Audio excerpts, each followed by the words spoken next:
Eh bien, comme promis, on se retrouve dans notre laboratoire de pâtissier. On va réaliser ensemble cette historique recette de la ganache. La ganache, c'est tout simplement 2 ingrédients, de la crème et du chocolat. J'ai ici des fèves de chocolat Guanara, juste partiellement fondues. J'ai ici de la crème chauffée, de la crème presque bouillie. On va maintenant mélanger ces 2 ingrédients en retenant bien ce dont on a parlé ensemble dans notre laboratoire d'ingénieurs, cette problématique de réussir à mélanger de façon très intime de l'eau avec de la matière grasse. Une ganache, c'est presque comme une mayonnaise. De l'eau et du gras. Une petite nuance qui différencie la ganache de la mayonnaise, c'est aussi et surtout la notion de température. Aucun pâtissier, aucun cuisinier n'aurait l'idée de contrôler la température d'une mayonnaise, puisque l'huile reste huile. Le beurre de cacao, lui, au contraire, est solide, puis liquide. On a donc naturellement compris que pour émulsionner du beurre de cacao, il doit être liquide, et pour qu'il soit liquide, on doit dépasser son point de fusion. Cela veut dire mélanger une ganache ou une émulsion de chocolat toujours au-dessus de 35 degrés, 40, 45, 50 degrés. Il n'y a pas de limite dans les températures hautes. La crème est bouillie.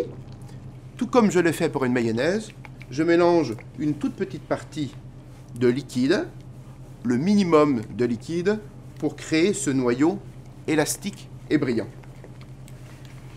Lorsque vous faites des ganaches, ne soyez pas surpris. Dès le premier ajout de liquide, on obtient une texture souvent pas très rassurante. Une texture qui est séparée, qui est grasse. On l'observe dès le premier ajout. Ce n'est pas une erreur, vous êtes sur le bon chemin. On n'obtient pas cela en faisant une mayonnaise, puisqu'ici, vous avez bien compris qu'on n'ajoute pas de l'huile petit à petit, mais on veut obtenir notre pourcentage d'humidité minimum pour créer ce noyau élastique et brillant. Donc nous sommes à saturation de matière grasse. L'émulsion n'est pas possible. J'ai effectué mon premier ajout de crème. J'effectue le deuxième ajout. On va observer au deuxième ajout une texture qui ne s'améliore pas, une texture encore plus séparée, car nous sommes dans la voie de l'émulsion, mais nous ne sommes pas encore émulsionnés. On prend toujours la précaution de vérifier la température. Il n'y a pas de ganache réussie sans de contrôle de température précis. Je suis à 38 degrés 8, c'est parfait. Nous sommes au-dessus du point de fusion. L'émulsion est possible. Mais suivez-moi, regardez ce qui se passe dans notre saladier. Je vous ai dit qu'à au deuxième ajout de crème, eh bien, la texture est encore séparée. Nous n'avons pas atteint notre point d'émulsion. C'est très bien. On va continuer tranquillement pour l'atteindre. Il n'y a pas de mayonnaise sans friction. Il n'y a pas de belle ganache sans friction. Mélanger de l'eau et de l'huile, ça demande de l'énergie et beaucoup d'énergie.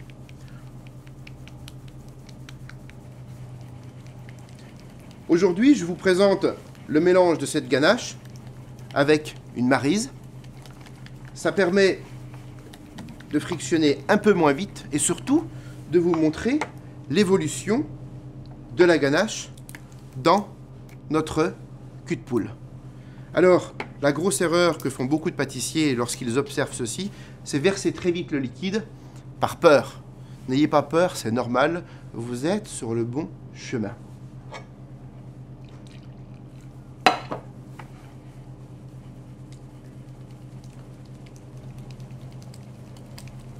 Vous remarquez que les ajouts sont progressifs.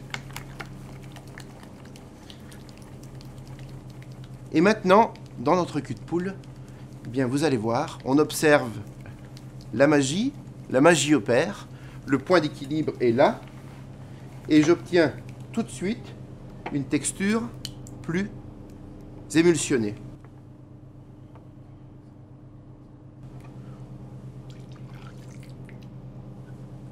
on effectue le dernier ajout.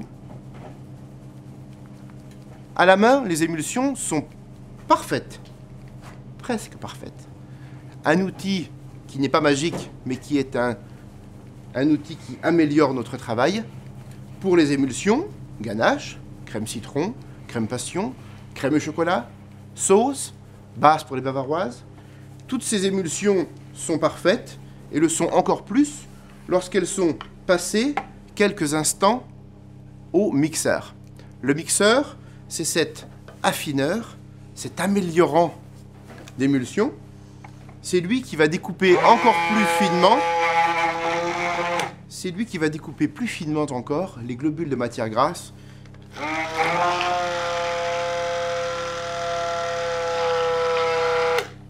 Et dès que la ganache est mixée, eh bien on observe qu'elle est soyeuse, brillante, superbe.